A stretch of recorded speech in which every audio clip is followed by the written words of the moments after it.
मुख्यमंत्री पुष्कर सिंह धामी 2 दिन अपनी विधानसभा यानी चंपावत में रहे। सुबह सुबह सैर पर भी निकले, जिसे बड़े लोग मॉर्निंग वॉक कहते हैं। सुबह हुई तो धामी ने सूर्य नमस्कार भी किया। नए दिन की शुरुआत भगवान सूर्य देव को प्रणाम करके हुई और बच्चों के साथ वो सादगीपूर्ण तरीके से नजर आए। आज स्कूल नहीं है? हैं? हैं? अच्छा, नहीं है। आज नहीं जा रहे स्कूल? अच्छा।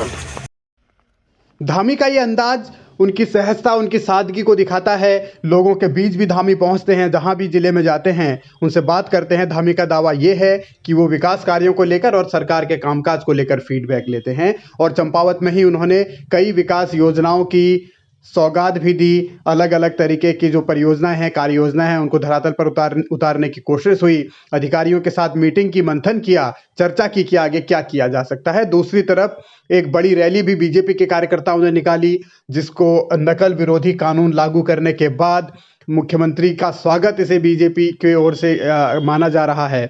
लेकिन सवाल ये कि इस रैली के जरिए क्या धामी संदेश और संकेत देने की कोशिश कर रहे हैं? हकीकत में भी वैसा ही है। धरातल पर जब धामी उतरे और एक चाय के खोखे पर रुके, छोटा सा खोखा, जहां वो चाय पीने लगे और जब चाय वाले से बात की तो एक दर्द फिर सामने आया और वो दर्द है बेरोजगारी का। यानी कि संकट उत्तराखंड में जो सबसे बड़ा है वो बेरोजगारी का ही है। नकल विरोधी कानून के समर्थन में भले ही रैली निकाल ली जाए, लेकिन ये बेरोजगारी दूर कैसे होगी, इसका भी कोई तोड़ धामी को जरूर ढूंढना होगा।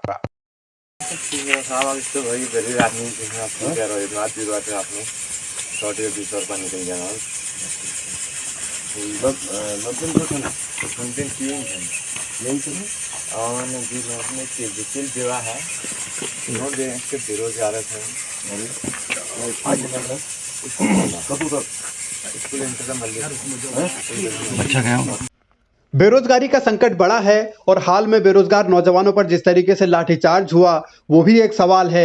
उसके बाद धामी भले ही ये कह रहे हो कि हम नकल के खिलाफ देश का सबसे कड़ा कानून लेकर आ गए हैं, अब नकल हो नहीं सकती, वो एक अलग पहलू है। लेकिन नौकरी कैसे मिलेगी? बच्चों को जो पढ़ने के बाद, लिखने के बाद, डिग्रियां हासिल करने के बाद बेरोजगार बैठे हुए हैं, उन्हें सरकार किस तरीके से रोजगार के अवसर मुहैया कराएगी, ये बड़ा सवाल भी है और बड़ी चुनौती भी है। चुनाव से पहले सरकार ने बड़े बड़े वादे किए थे, लेकिन चुनाव के बाद उन वादों का क्या हुआ ये सब जनता के सामने है। और अब सरकार को जल्द ही 1 साल भी पूरा हो जाएगा, तो इस 1 साल में कितने रोजगार धामी की सरकार ने दिए और आने वाले सालों में कितने दिए जाएंगे, ये भी रोड मैप बताना होगा। ये ठीक है कि लोगों के बीच मुख्यमंत्री जाएं, अपनापन जताएं, दिखाएं, बच्चों से मिलें, लोगों से मिलें, लेकिन जो राज्य की समस्याएं हैं उन समस्याओं का समाधान ढूंढना भी तो धामी की ही जिम्मेदारी है, क्योंकि वो मुख्यमंत्री हैं। और अपनी विधानसभा में लोगों से मिलते जुलते ये जाहिर है कि अच्छा लगा होगा लोगों को, लेकिन जब सवाल रोजगार का आता है तो उस सवाल का जवाब सरकार कैसे देगी